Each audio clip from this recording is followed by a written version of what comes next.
and totally against authenticity, because authenticity presupposes that behind all the games you are playing, you have some deep identity, the real yourself. Maybe there is something like this, but I prefer not to know about it. It's horrible. It's nightmare. And this is, the lesson of psychoanalysis. It's not become who you truly are. The lesson of psychoanalysis is just to confront briefly that horror, so that then you again acquire distance from it. I don't believe again in this, be open, say everything. I believe in politeness. I think the nicest thing about civilization is this, what I call sincere hypocrisy. Welcome to my podcast, Freedom Deluxe. My name is Jagoda Marinic. I'm a writer and a columnist and host of this show. My guests are people who shape debates, make us think about freedom in different ways, or who simply inspire me by the way they are in public. My today's guest is somebody whose public persona has shaped my thinking for 20 years. Slavoj Zizek has been Slavoj Zizek for decades now. Thought-provoking, disturbing, and for some disquieting. Even the sheer fact that he has a nose tick is, for some people, something they can't get over. His tremendous success has brought him much criticism and envy, but more so prestigious titles such as the most dangerous philosopher of the world. He's a professor at the University of Ljubljana. He has written a great new book, Surplus Enjoyment, a guide for the non-perplexed. In German it's called Die Paradoxien der Mehrlust. He is Slovenia's most prominent person right after Melania Trump, and I am happy to have him here on the show. Welcome, Slavoj Zizek. Welcome, and I'm very glad to be here. After all these crazy people that I meet, finally I can speak in a normal, dirty way with a normal person. Thank you, Slavoj. I ja se osjećam predobro da si tu. To nije dobro. Ne dobro. Biće loše. Biće ajme. Like everybody, I have asked you to bring a quote on freedom that you would like to start the conversation with. What is the quote on freedom? It will appear again, one of my postmodern stupid provocations. But my favorite quote on freedom is, I think it was not Saint-Just, but Robespierre, who said, "Keine Freiheit für die Feinde der Freiheit." No freedom for the enemies of freedom. Now we think this is an old eccentricity. But listen, aren't we today experiencing this stance in a way which is much more radical than under so-called Jacobin terror? Look what is now happening. This is for me one of the sad things today. Did you read maybe in newspapers a couple of days ago in Salt Lake City, Mormons, they prohibited in elementary and high schools, prohibited the Bible, claiming that there are too many obscenities, violence, and so on. And you know what makes me sad? That it's not clear who did this. Were these really Christian fundamentalists for whom even the Bible is too much, in Bible as a literally a text, or was this a leftist ironic provocation? But I think it doesn't matter. Here is one case of what I call today's unholy alliances. The opposite sides, in this case, the woke pseudo-left and the alt-right, are using the same procedure. Both they officially fight for freedom, but they use the same method of brutal censoring, accusing each other of fascism, terror, and so on. This is very sad. So this, Robespierre's No Freedom for Enemies of Freedom, this is happening. This is happening in Florida, in Kansas, and so on. And the new left is doing this. Certain topics, like I was accused, immediately I will give you the word. No, I was accused of being fascist recently at a round table where all I said was that to say that trans women are also simply women, I said, yes, the same rights and so on, but it's not so simple. For this, I was accused of being a fascist. So you see how always be attentive when you have a violent struggle, what is excluded on behalf of freedom. This is today more than ever our reality. Yeah, I understand, and I often see the same problem, also because I come from an emancipation movement myself. I'm a kid of the working class, of migrants, so I needed a lot of the material to make public topics, but I still observe similar things like you in the radicalization of the movement.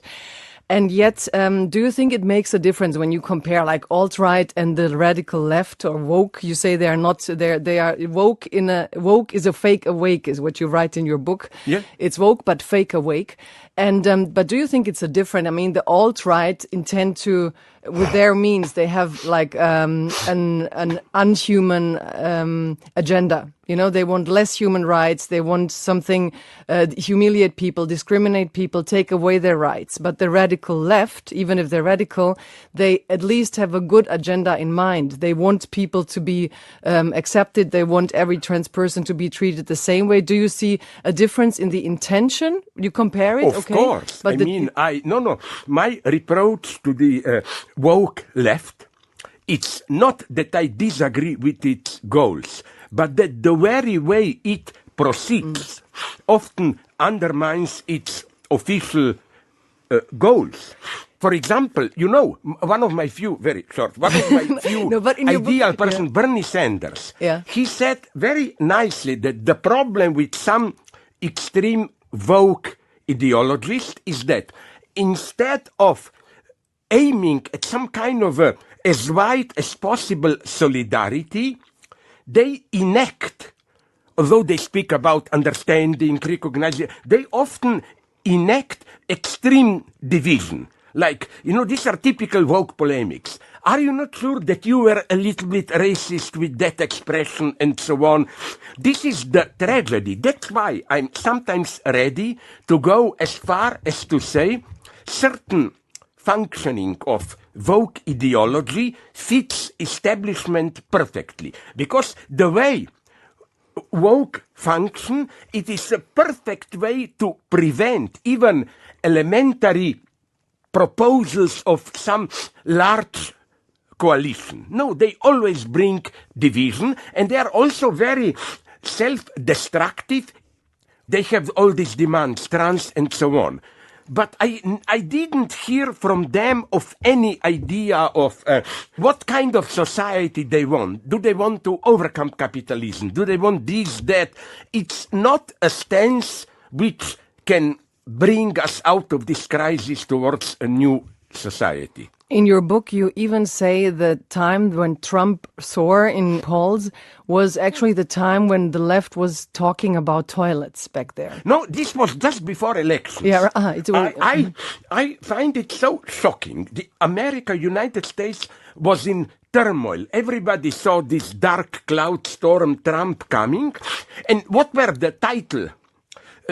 Geschichten, stories in New York Times, this problem of what to do with trans people in toilets, big debates, do we need separate toilets for them, just one universal toilet or whatever. This is, for me, the tragedy is this one, and that's the tragedy of today's liberalism. It is so clear that it's more and more becoming upper middle class movement. It even has this class dimension. If they're honest, they will say, who is today really anti-feminist and so on? Many of them are working class and so on. You know, I am totally against Trump. That's in the same way as I'm against Putin now and so on.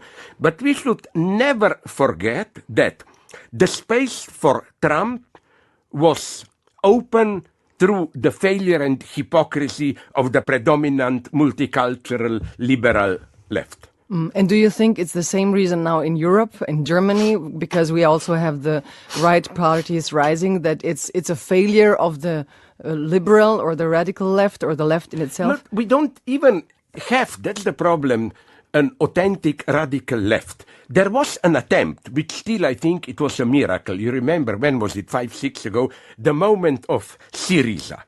in Greece. It was incredible. A radical left, it was an ideal combination between the party and multitude of feminist and other local social movements.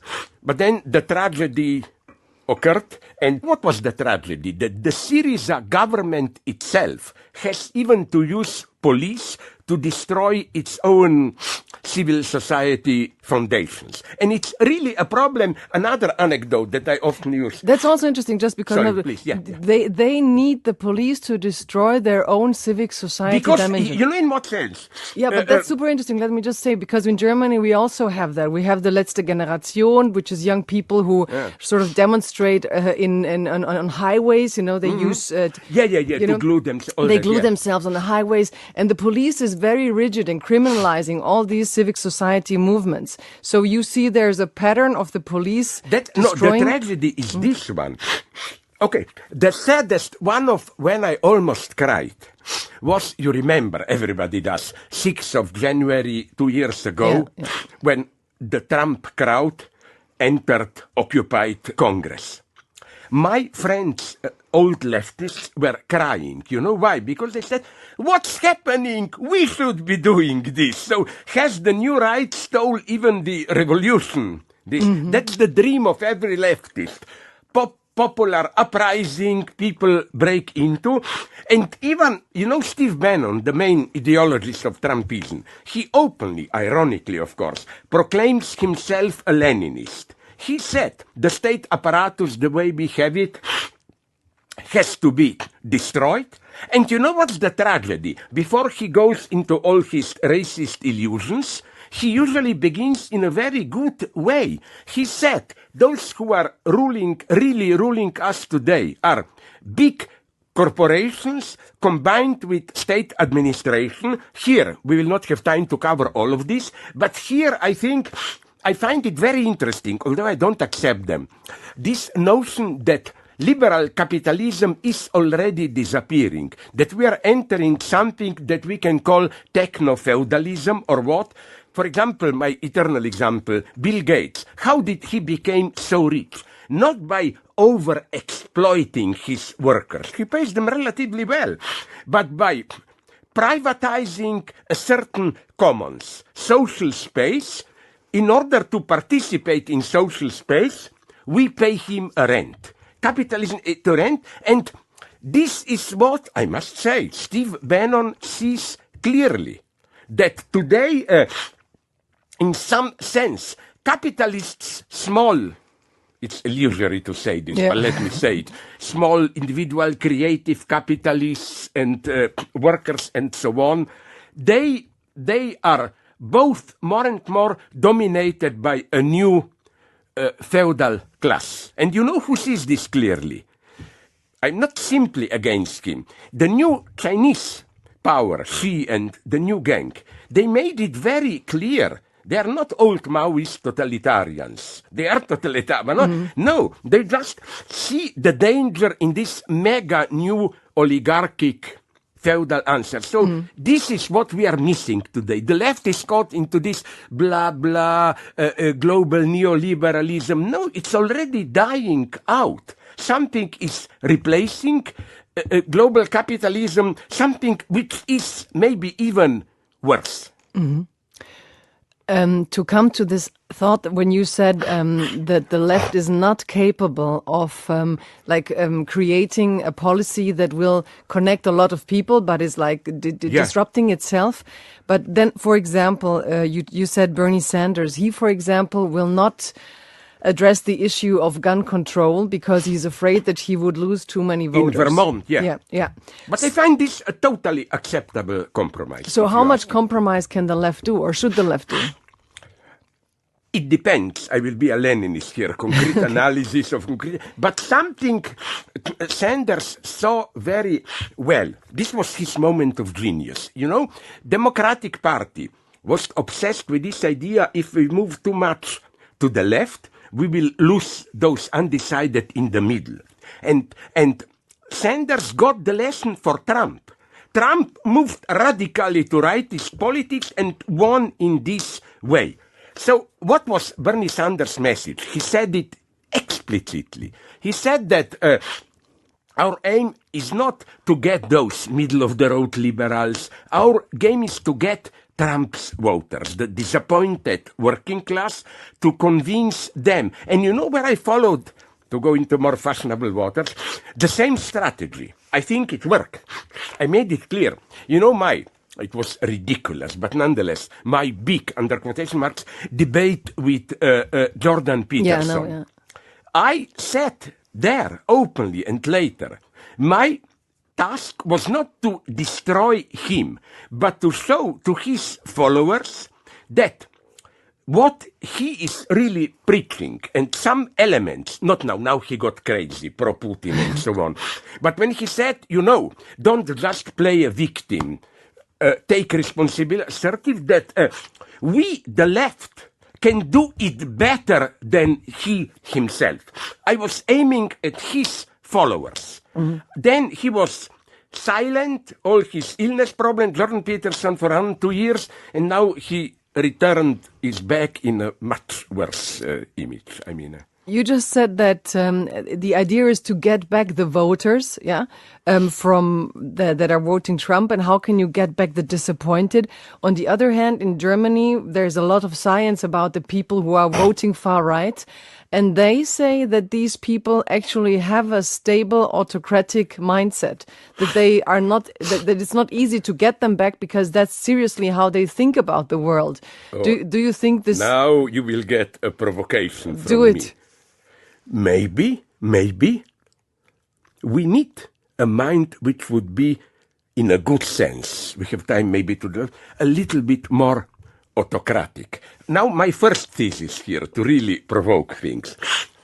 It's not just those who vote for AfD. Most of the people, they want the appearance of democracy.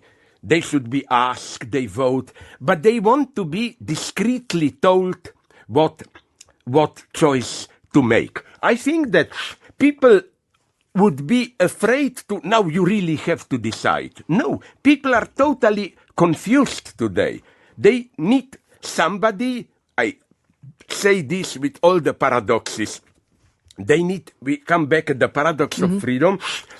They want to appear to be free, but they need somebody to tell them clearly what to do, how to act, and so on. And with the complexity of today's situation, I accept this. Another argument for, under quotation marks, more authoritarian set of mind. I, of course, don't mean a new in DDR, SED, Central Committee. No, they were terribly inefficient. You know what was? I read a wonderful history of Soviet Union in Brezhnev era. And it demonstrated so convincingly, there is this myth, the West is liberal but too chaotic. Soviet Union was oppressive, organized but oppressive. No, beneath the surface, already in Stalinism, communist countries were, beneath the surface, extremely chaotic. You had to bribe, nothing works. So, in this sense, the paradox is we have to get the lesson.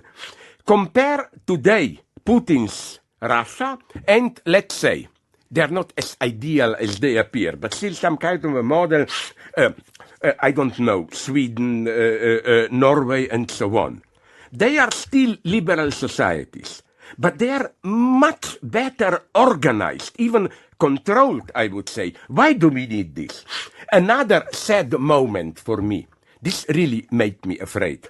Do you remember, not last summer, one before, that terrible heat wave in parts of the world which we consider cold, that axis Seattle, Vancouver, Northwest United States, Southwest of Canada.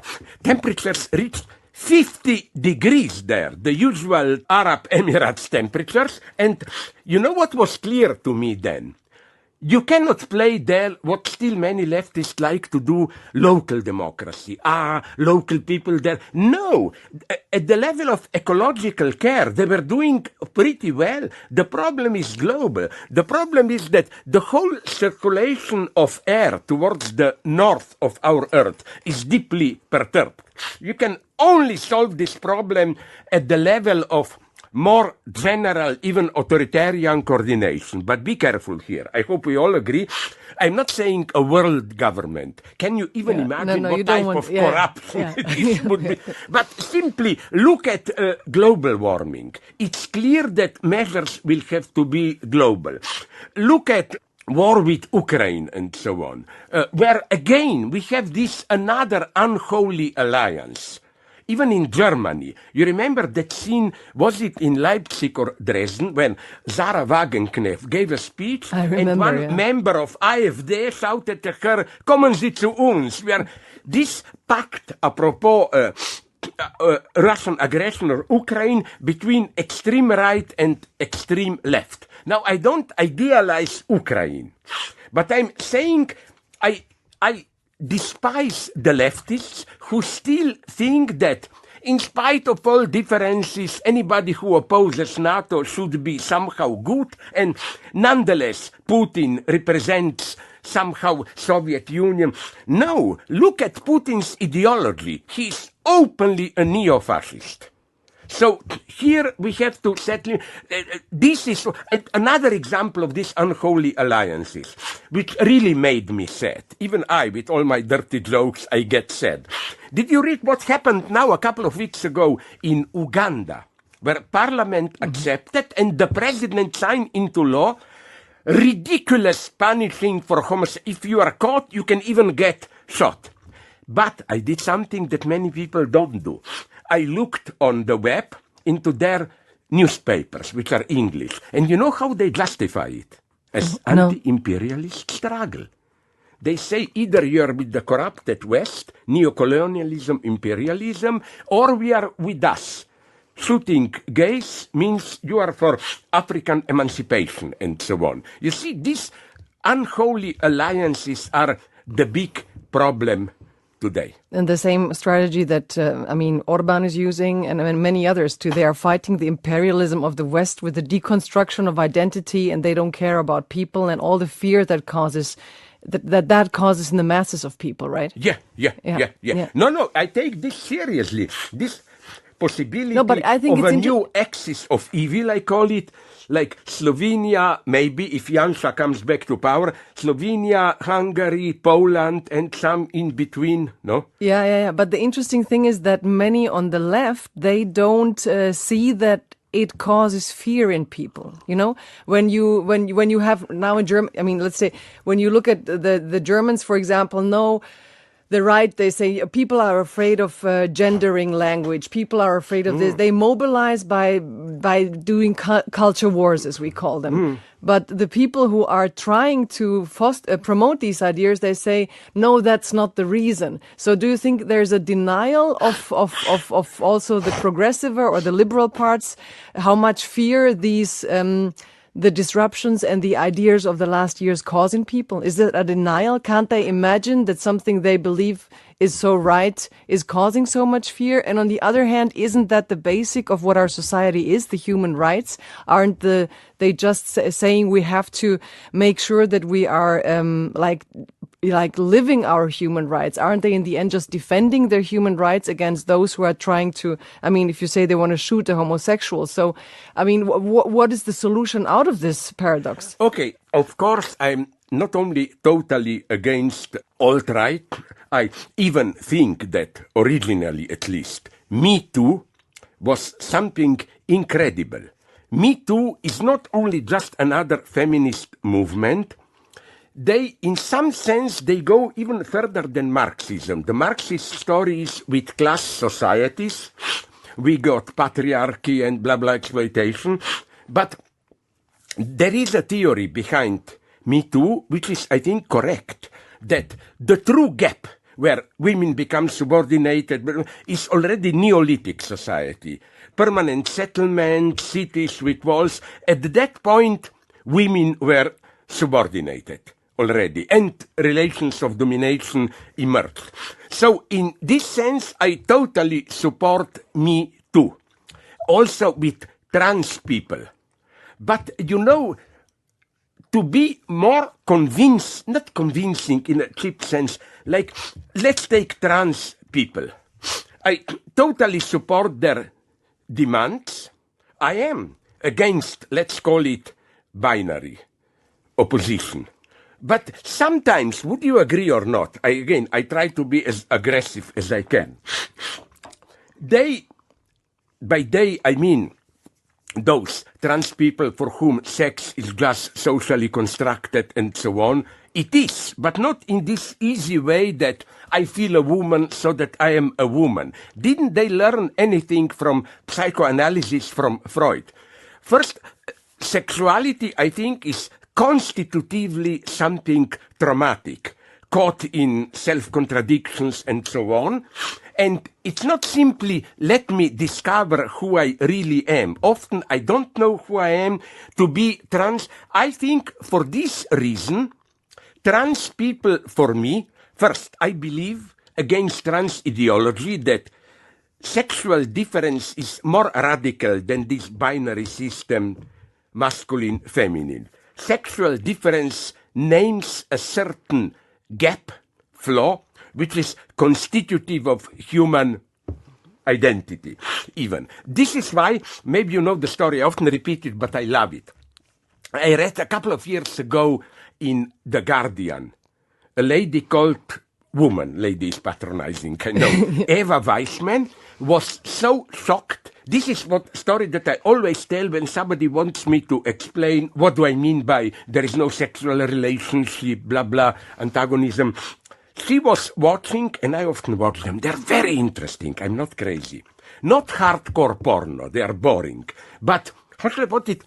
Documentaries about making of hardcore porno.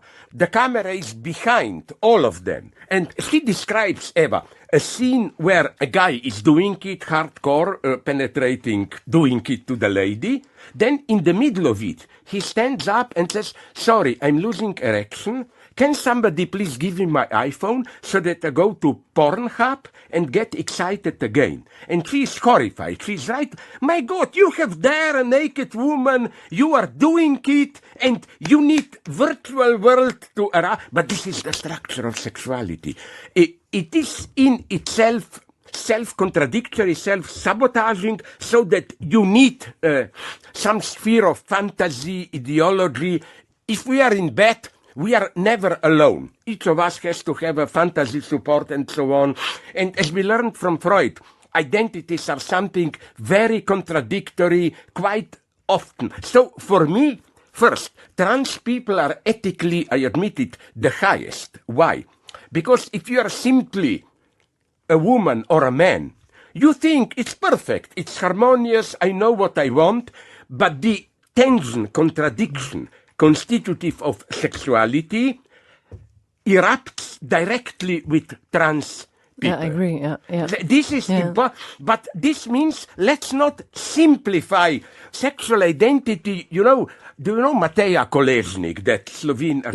She told me, I repeated somewhere, a horrible story. When she was staging Antigone in Residenztheater in München, she wanted to be correct and asked the actors at the beginning, so that I will not make mistakes, are you he, she, they, tell me. You know what the answer she got from most of them? It's crazy. You should ask me this question every day. Today I feel a woman, I don't know how I will feel tomorrow, maybe. No, sorry. Sexual identity cannot be dismissed as something so easily playful. It's very traumatic. Sex is a problem. And I don't buy this myth that once we get rid of the binary oppression, we will simply be glad, enjoying our freedom. No, sex is a dark, dangerous thing, I would even say. So yes, I am, to return to your question, I'm sorry. I am not for authoritarianism in the wrong sense. But it's clear to confront our problems. You really made it back to the question. I have to be careful. That's a miracle for me. It's a miracle too. I'm sorry, I'm betraying my true self. You terrorize me. I terrorize you. Yeah. I can't believe it. No, I have to be careful first because I am so used to watching you on YouTube that I'm not aware I can stop me and intervene and I can ask you something. You should be brutal here.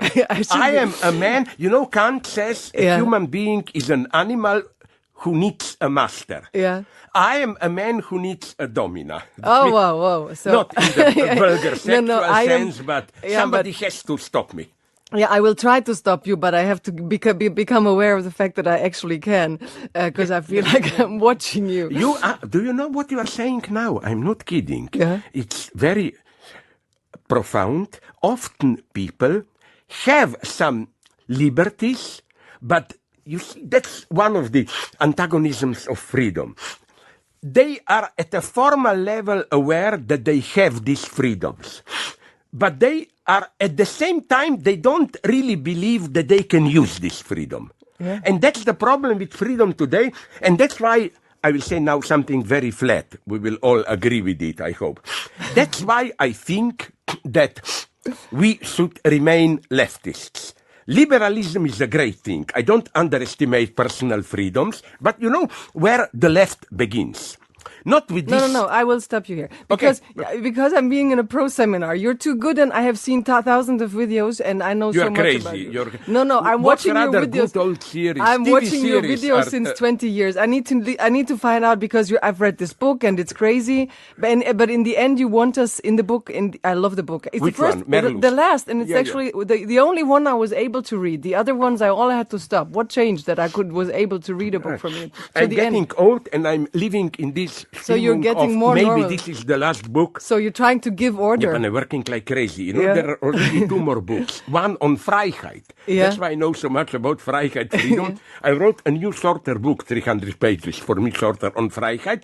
And then another one, I just delivered the manuscript on Christian atheism. Yeah. Okay, let's go on. No.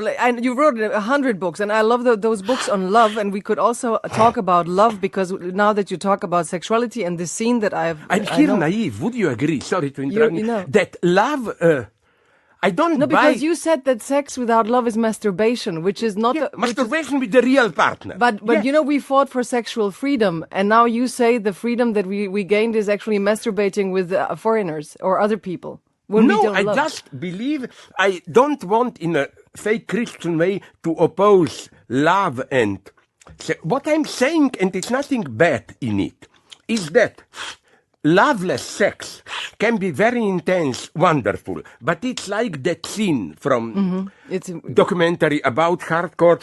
It's really, in what sense, masturbating with a real partner? You need some flesh onto which you can project and enact your sexual fantasies. But I think that love enters, it's a very traditional, almost romantic notion, but I believe in it. Love enters when you nonetheless open yourself to what I metaphysically call the abyss of the other. That the other is not just a flat screen. This is typical male chauvinist stance, you know. And you know where you can see clearly this? From romantic literature to Alfred Hitchcock's Vertigo, where you can clearly see how James Stewart in Vertigo, he just needs the new lady, Judith, to project onto her image. So the only true love person in the movie is Judy, the real Madeleine, who really loves him and is even ready to sacrifice her identity to become Madeleine, dress up. What I'm saying is, again, that love for me is not incorporation. I want to possess you. No. Love is the beauty of intimate connection where the partner nonetheless retains his, her, its radical otherness. It's an abyss. And I go here to the end. It's not simply an abyss in the sense that I don't see what you really are. What if you also don't see what you really are? We kind of communicate at this level. That's why, as you must know, I repeat this joke in all of my books. I like, do they have it of Deutsch, this expression? There is in English, in French, tomber, this, you fall in love. Fall literally. Love is not calculation where I look at you, I like your hair, your eyes, but not your fingers. I don't know. Then and then I make a list. Oh, this one has 5 points. Let's look. No, love is... But in German, it's sich verlieben. It's reflexive. That's nice, but it's not, you don't have this moment of fall, which is contingency. There are wonderful psychological studies about this. You never fall in love now. All of a sudden, you are aware that you are already in love. And this is the true freedom, I claim. True radical freedom is not to make a choice. It's not you go to a patisserie and say strawberry cake or like your or cheesecake or what. It's all of a sudden you experience this is my fate. But so true radical freedom for you is the moment where you don't have the choice. Yeah, because the true choice I ground here in my other books, even in philosophy, Schelling, and so on. True choice is unconscious. You experience it as your fate, but you are still fully responsible for it. It's this paradox. Isn't this nice about... So can I now make something tricky? I don't know if it makes any sense. But in the end, in your book, you write about the fact that even in politics, we need to be Democrats, we need to participate. But in the end, you speak about Corona, we have to obey to science and what politicians say. So there's also... not politicians. But there's also a moment then in the individual when you say it has to like give up the control. Just try to get you out of your scheme. But but I have this. I must say, in love, you want to get out of control. But in your new book, you say in a society also we have to discuss, participate, and in the end we have to follow the choices that, like in Corona, that they have been made. So you have to give up the control and do what they say, which I was surprised. The whole problem is who makes this choice and so on. What I'm only saying is that, okay, if this sounds non-democratic, how would you then approach ecological crisis? Would you say, let's debate it to the end, blah, blah, blah? That this is a way to do nothing. Something will have to be done.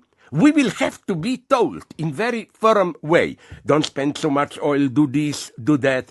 The problem, of course, is that these orders, as it were, Befehle, will have to be rationally grounded and so on and so on. But even with rationally grounded, I have a problem. Now I ask you with all my provocative spirit, I ask you, do you think that we can really explain to people in detail why this or why that? At a certain level, you have to trust some authority. That's my very provocative idea. I don't believe in... Maybe you would be critical about this. I don't believe in authority. I do believe, even if it's a term that is difficult, in leadership. I believe that there should be people who are educated enough and have enough time to be aware of what is going on in the global crisis, and that they should come up with solutions and ideas what has to be done. I don't believe that it should be the authoritarian way. Because what you see is that people think when you said with Patterson, when you talked to Patterson, you wanted to show that the left can be better. Yeah. But the moment the left is as authoritarian as right people, why should people say, I need the left? So I think the left should also be able to present ideas of organizing societies that give them choices and intrigue them into a behavior that is better for solving the crisis. I don't believe that you can, like Germany is trying to. We have a minister of economy. He is trying to implement a new way of how we should heat. Is this the green guy? The green guy, Habeck. And there's so many people going against him, though it's actually, I think it's quite a little law in the end that has to be done anyway. It's been done worldwide.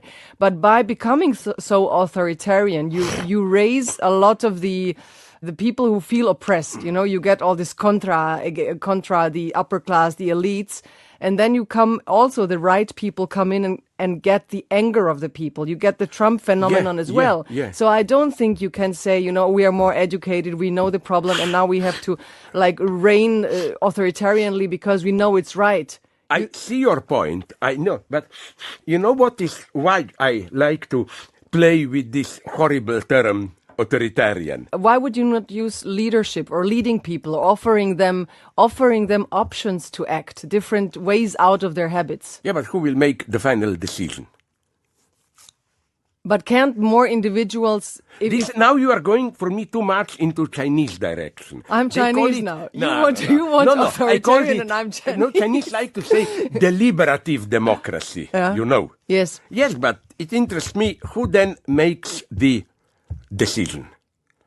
Can I just explain very briefly where I see the problem? Very briefly. I find this horrible, what I will say now, that the reason I'm a pessimist today is that we no longer live in an era where the people, where we have ideology and then Marxists come and explain how you talk about equality. I say, no, your notion of equality is false. It hides and legitimizes hidden inequality. No, now we live in a strange era where you can tell the truth, almost, literally. You can tell the truth, but the system works so that it doesn't matter. Here, I'm still committed to my friend, although he's denounced as right-winger, Peter Sloterdijk, who proposed, this classic formula of cynical reason. It's no longer you are doing it, but you don't know what you are doing. It's I know what I'm doing, and nonetheless I'm doing it. My example, I repeat them all the time, and sorry, maybe for listeners they will be interesting. For example, if I were to be a terrorist, I would bomb Kassel and Venedig Biennales. If you read their programs, it's all about against colonialism, blah, blah, blah. But as such, totally self-critical, they perfectly fit today's market. So, and it's the same with, disgusting, you remember 2 years ago when in Glasgow Conference Against Global Warming, they said all the right things, nothing changed. So we live in a strange time where words, ideological explanations, no longer have efficiency. Why do I know this? Why do you think this? Yeah, because I identify with it critically. I consider myself ein idealer Zwangsneurotiker. Yeah, ich liebe das. We are I hyperactive, not to achieve something, but to make it sure that nothing will change. I agree with you, and I call this pop culturalization of political thinking. Yeah, because actually all the cultural players have been made political agents in some way. They are not making art, they're making political representation of art. And this way they are being instrumentalized. I perfectly know what you mean when you say you could throw bombs on all these institutions, because there's nothing subversive, there's nothing authentic, there's nothing from a deep down realm that comes there, but they're fit in, they're just another representation of the agenda of the establishment. Establishment. But I don't simplify things here. Let's return to Deutsche simplify. You know whom I like? I'm not saying in this flat they're all equal. Another shock for you, but maybe not for you. I have no shock so far. Maybe you know it. No, for example, I like Rammstein. I admit it. That is a shock for me. Really? You don't like them? You knew that. I think they're radical left, really. And the way they undermine fascism from... But you know what's going on with them at the moment. No, I don't know this. Yeah, you don't know this. Because that's difficult, because in Germany now, or even in Europe, there's many women who came out with the way that Rammstein is organizing the backstage realm by picking women from outside, organizing that they will see the lead singer, and that he can have sex in whatever ways. I'm here very conservative. I don't agree with, especially now, some provocative things for our listeners. But the time where you can provoke with Rammstein has become more complicated now. I know. No, it's not so much a provocation. I think that what they are doing is that they undermine authoritarian, in bad sense, this proto-fascist spirit from within. They enact it openly, and in this sense, they make it seen in how ridiculous it is. No wonder I was told that... Yeah, but they also play with the errors of Nazism. When they show Leni Riefenstahl and when they have this aesthetic, you also have people that... You are very aware of the subconscious. Yeah. It triggers subconscious things in people, and I do think it's not just left what they do. They are playing with fascist things, not in an only left way, but they accept the subconscious trigger. That's why people on the right also like their music and their shows, I think. Yeah, but nonetheless, politically, I don't think any Right-wingers are different. I followed at some point what real right-wingers, what music they listen, It's more nice, romantic songs and so on. It's not so simple, but okay. But they wouldn't listen to Dalmatinske pjesme, I guess. I have problems here. You know who is my ideal composer? You will have never guessed. The true pupil of Schoenberg, not Bergwebern, Hans Eisler. He was the impossible ideal of pupil of Schoenberg. His ideal was to do a worker's song in 12 tones, and he is really good in the sense of not only the DDR Auferstanden aufs Ruinen national anthem, but it's so beautiful. You can find it immediately, totally legally on YouTube. He made music 14 minutes to Joris Evans' documentary from 32-3, Rain in Amsterdam. It's totally abstract. Joris Evans he was also a Maoist, but wonderful documentary, because he tried to make movies about things which you cannot see. He made a wonderful documentary on wind, These are, for me, the true leftists. I have very strange tastes here. No. I'm trying, the more we talk, I'm trying to talk to you in the way I see you in your books. In this, I don't want to have structure. I love that you because I find it interesting. Everybody. Yeah, but I'm trying. And I know, but I'm trying to overcome this need of structure and the need of professional presentation of all because you've been. I saw all of that so much, so I'm trying to You're crazy. I cannot see. With all my nervous tics and so on, I cannot, for more than 1 minute, I cannot watch myself on a screen. I become disgusted by myself. That's why now I feel better because but it's only always the different voice. When you watch yourself. I never watch my screen. Yeah, me also. Yes, that's it's horrible. horrible. But let me get back to you because everybody should read your book, the new one, I think, because it's the first book I managed to really finish. But I want to go back to Slavoj Zizek when you were in Yugoslavia, because the first video that made me, that made me really, I don't want to say fangirling, it's horrible, but I loved it, is when you stand on a bridge in Ljubljana and you talk about the West and the Balkans. And you're on this bridge, and I even made a video on Instagram about this. I know, scene. when I say what out there. I love this. There they beat women, here we also beat women, but they're supposed to like it, blah, blah. You're in the bridge, and then you say it's almost as famous as the bridge in Paris. And then you say, here is the West, and women get beaten, and they don't like it. And here's the Balkans, women get beaten, and they like it. Yeah.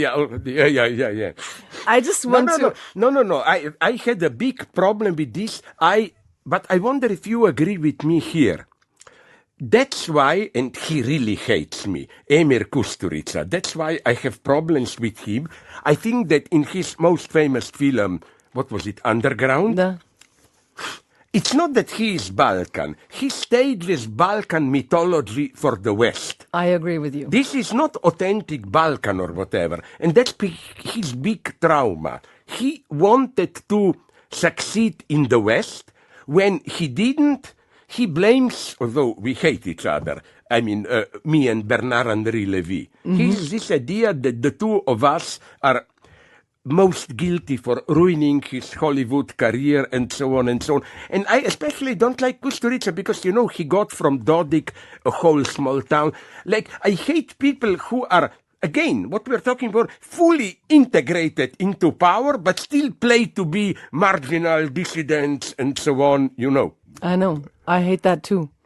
Yeah. So that's my problem. I'm not saying he's a bad cinematographer. I think he began well with that Otac na službenom putu and his early movies. I was just thinking about yourself. You are also now back from the travel you've made from this man on the bridge, the young Slovenian philosopher, to now the most dangerous philosopher of the world, or definitely the most famous and a person. You make people study Lacan. So how have you integrated your own journey into, I don't think about it. I hate, not as an empty phrase. I never ask questions, what's with me? I have this naive conviction that I don't want to look deep into myself. But you've been to therapy or to analysis. I did it in my way. I was in deep crisis, personal, on the edge of suicide, unfortunate love affair, blah, blah, the usual romantic story. And I was going to analyst for a couple of months, and as you can imagine, I talked all the time. Yeah. Because I was afraid that if I stop talking for a second, the analyst will ask me some really difficult question. Then, when I came out of this suicidal crisis, I stopped it because although I'm following Freud, blah, blah, blah, but I found something so repulsive in this idea, let's look deep into yourself or myself. If you look deep into any person, you will discover shit. Dirty dreams, horrible things, and so on. But aren't they interesting? Why is that interesting? No. Maybe for idiots and so on. I like appearances, masks. I think the only way to do something great is to have an obviously false, wrong idea about yourself and to follow it to the end. And what about the whole trend nowadays to look into yourself, self-awareness, oh my God, therapy, here I go. Where is Comrade Stalin to introduce terror, to erase this? Even in Hollywood this goes with me. I hate this actor studio, Marlon Brando from 50s on. My ideal actor is Cary Grant. Totally cold, just acting, no identification, and so on. I have a story for you on this one. I think it was Al Pacino or Robert De Niro. They do this method acting. Yeah. And they came to the recordings, to the studio, and they had to play a character that's really worn out and tired. And so he woke up early, ran there, and got there exhausted. And then they say, but why do you do this? Yeah, because my character is like this and that. And the person said, so what if you try acting? Yeah. So Hitchcock often said this when, again, with these new actors, don't try to be, just act it and so on. But you know why? There is a deeper philosophical foundation, here. I think that already in real life, we are not who we are. We are acting. Acting in the sense that we identify with a certain image of ourselves. But do you think that nowadays many people think that they are being inauthentic when they are acting? Because we have this trend of, I have to be authentic. No. I'm totally against authenticity. Because authenticity presupposes that behind all the games you are playing, you have some deep identity, the real yourself. Maybe there is something like this, but I prefer not to know about it. It's horrible. It's a nightmare. And this is, the lesson of psychoanalysis.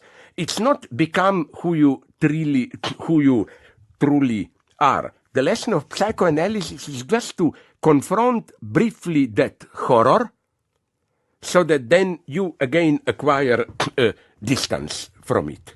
I don't believe again in this be open, say everything. I believe in politeness. I think the nicest thing about civilization is this, what I call sincere hypocrisy.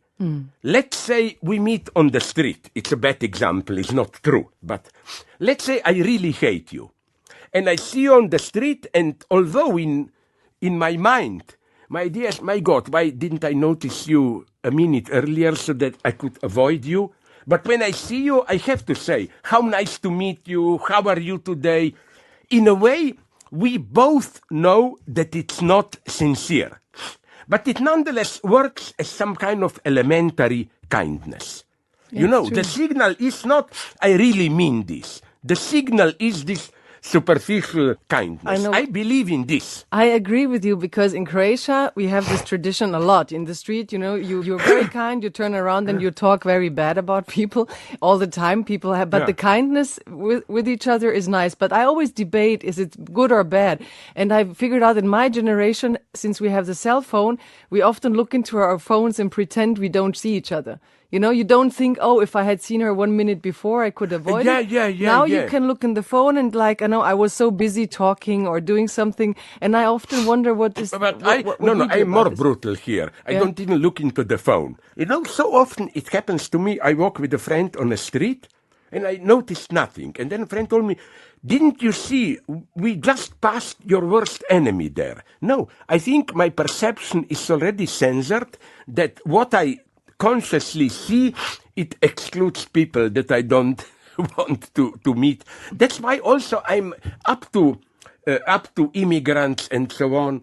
I'm totally opposed to this liberal stupidity. We should know better each other. No, why should I know you better when I don't even know myself? My ideal society is one of respect, tolerance, among different groups, and then sometimes miracles happen. You get really attached to somebody, but not under this pressure, not this forced, we don't understand their culture. Why should I, and why should they? I am for distance. And work.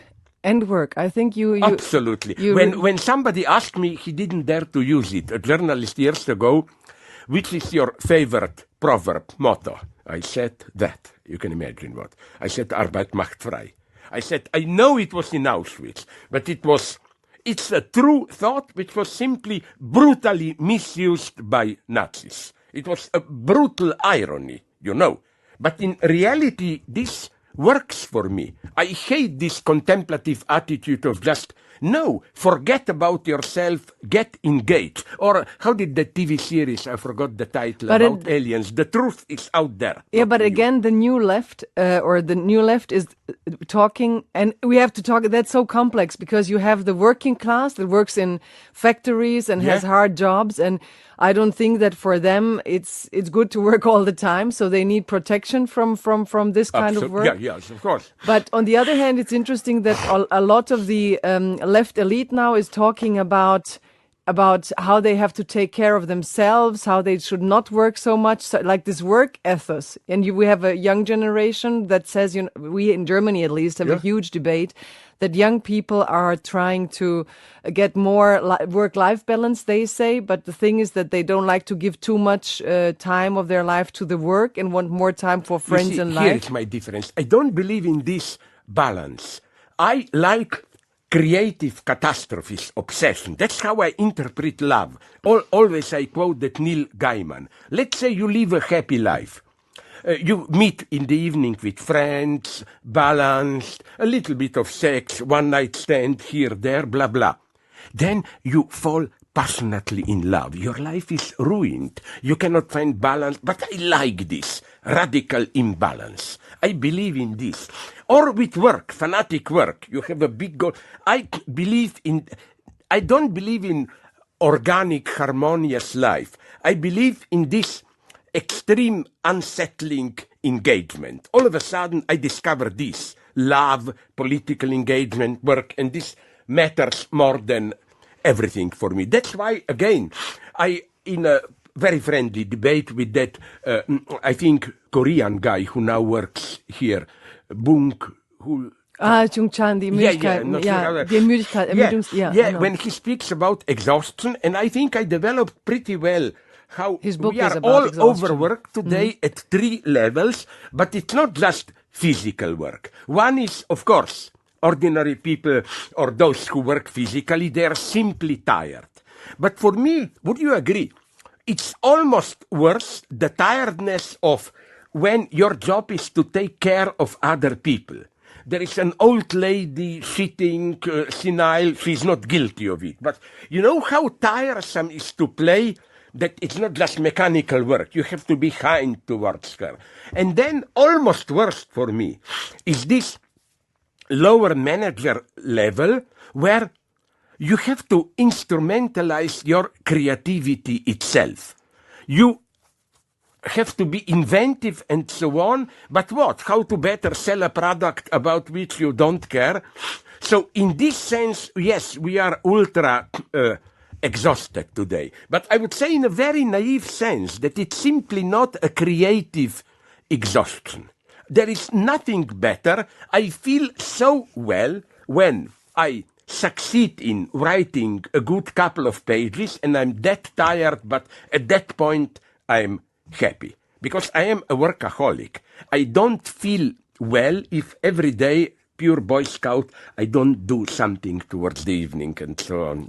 It's horrible. I'm a workaholic and I'm never happy. Slavoj, I just wanted to have another thing. Because I know very little, and I don't know, maybe you don't want that, but I know very little about, you said the Kusturica is not the Balkans or selling the Balkans as the West wanted it. Yeah. But what was for you the Balkans? And I think that... How did you grow up? How did you grow up? I didn't care about it. How? That was the Not good if you thing. care, but how was it? Where was it?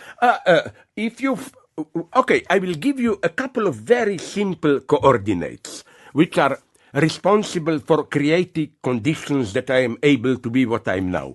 The one is that when things in Yugoslavia went down, and there was no longer one obligatory party theory, there was nice pluralism. In Belgrade, there was more analytic philosophy. In Zagreb, praxis, Marxism. In Slovenia, Heideggerians, and so on.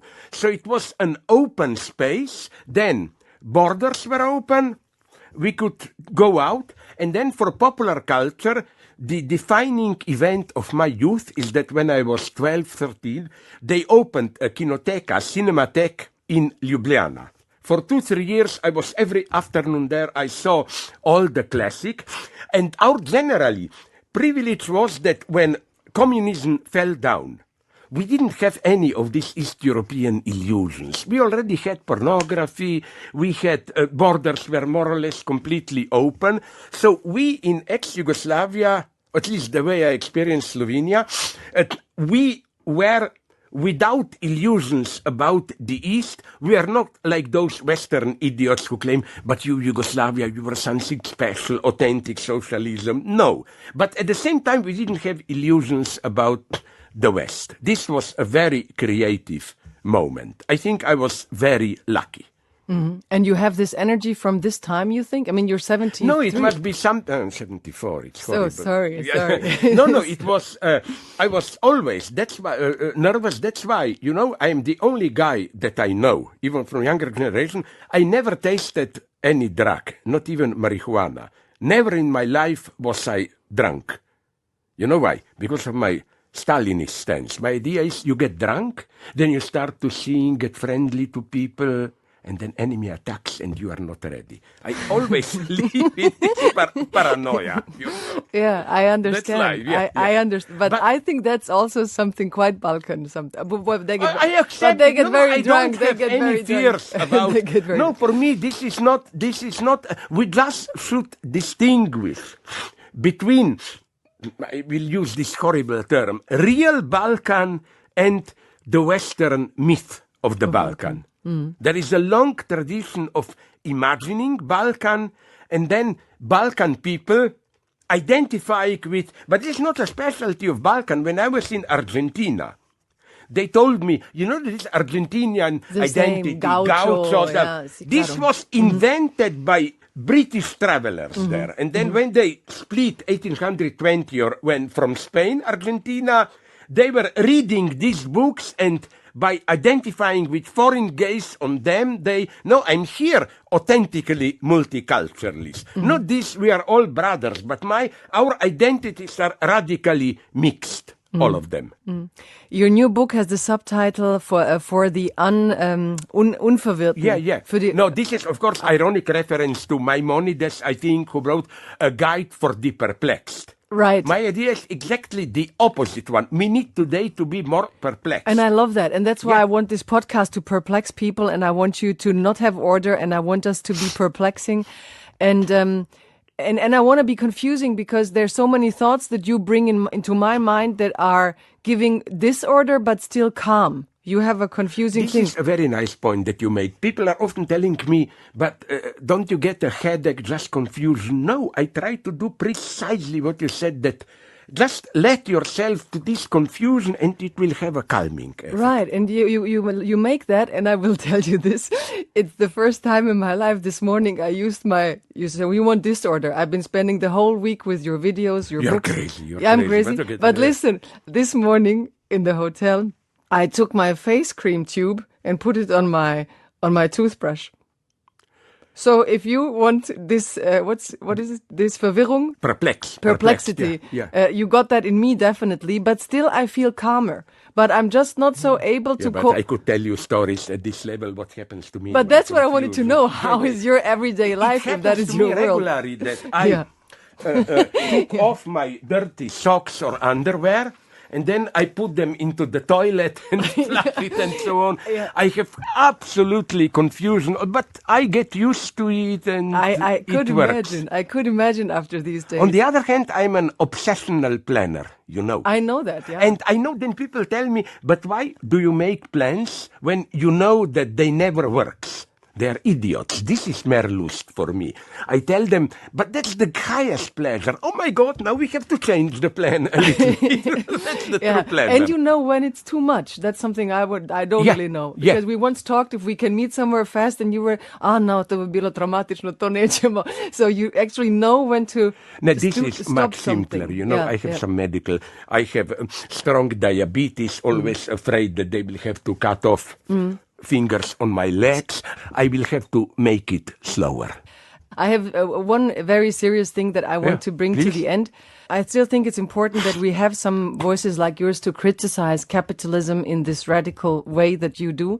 And there's so much to find out in your thinking, and I knew we couldn't do this in 90 minutes. But for me personally, today's a special day that I can't say or don't want to talk about, but I wanted to, the working class and the worker, which is also something that has disappeared from the discourse, you know, in a way. When but people, I think it's pluralist. The first thing to note is that the counterpoint to this neo-feudalism are precarious workers. Right. This is the most ingenious capitalist invention because you don't even perceive yourself as a worker, but as a small capitalist, you own your car or whatever. I think that there is more exploitation than ever today. It's just already in its form concealed. And that's what I wanted to talk to you. Just the last topic we're going to touch, and then we're going to finish this. But the worker, you know, we've seen in France, like this whole protest against Macron that made him not go to Davos because he realized it's getting serious. And just a little, maybe a tribute to the worker, because in one video that I saw, you said that the working class, the classism, is nothing you support as... no, I meant something else. Yeah, there I know. is a strategy. Right, and I want you to explain I think that. Almost a proto-fascist strategy. And I want you to say that here. Workers should be admitted and their way of life recognized in their identity. No, for me, the definition of a true proletarian is not I want my identity, but my program is I don't want to be what I am. This negativity. While classism is for me identity politics transferred to class. The idea is we rich people, more educated, should nonetheless admire ordinary people, their modest rituals in local cafeteria or what pub. I don't trust this. The true discontent is, again, I want to be something else. And that's something that's been in my mind since I heard you, because now I understand it fully, because my parents are working class, obviously, and these people always pretended like they understood and value them. But for me, it was instinctively, I thought, but all their life was about getting over working class life. They sacrificed everything for getting over a working class life. And I understand when you them. say I don't blame that them. Classism is in a way denying them the fact that it's a fight out of a caste. This capitalism has it's created. Good that you mentioned the caste. This was my experience. Years ago, I visited India. In New Delhi, I met representatives of the lowest class, those who are cleaning dry toilets. And I asked them, what's your program? And again, they gave me a perfect definition. We don't want to be what we are. That's the base of our... None of this Gandhi style. Every class, every caste has its identity, is divine in its own way, and so on and so on. I learned to be very critical of Gandhi. among the leftists in India. Yeah, Arundhati Roy speaks about that in our podcast a lot, what's critical about Gandhi. But the last question, we talked about the progressive or the radical left at the moment and identity politics, and now we're back in the working class. Who's gonna fight their fight? The angry worker, when the young intellectuals are not aware of the society and the political currents that there cause is that no life? single. I Who's gonna still fight that think issue? here I tend to agree with that. Today, it's the elements of old working class are almost privileged if you have a permanent job. It means you may be exploitable. You have a job, healthcare, blah, blah.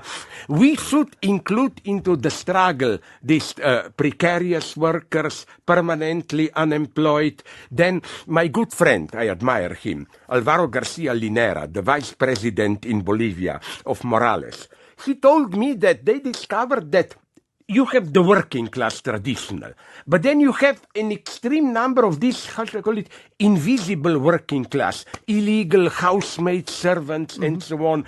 All these have to be brought together. If not, we are lost. That would be my idea. Don't fetishize the old working class. Thank you. Thank you. Thank you. Vielen Dank, Genossin. Vielen Dank, Genossin. Okay, now what Slavoj, Czekaj, moram, I have to say a few words for the end. Yeah, just to finish the show. Yeah. Can I? You want me to be the boss. You Ich said bin I have to. extrem liberal. Extrem Bitte. liberal. So, Slavoj, I thank you for this parcours ride. How do you call that? It was a pleasure to have you on Freedom Deluxe. And I just recommend that everybody should read his new book, read his texts. And there's a lot of interesting texts also about the Ukraine, about the way the countries in Africa are reacting to Ukraine. There's a lot of provocation, 1,000 things that we could have talked about. And I'm very glad you were here. And I hope we caused a little bit of perplexity and distress to some of our listeners. I would say just this, self-critically. I agree with you. And I would say, what? If you don't have any great love interest that you're passionate, or if you don't have any very good movie or TV series that you want to say, then maybe on the third place you can take a look at my book. I would prefer the first two. I recommend. Thank you for being here, Slavoj. Thank you, and I hope we will repeat it sometimes. I hope so too. Thank you very much. Thank you very much.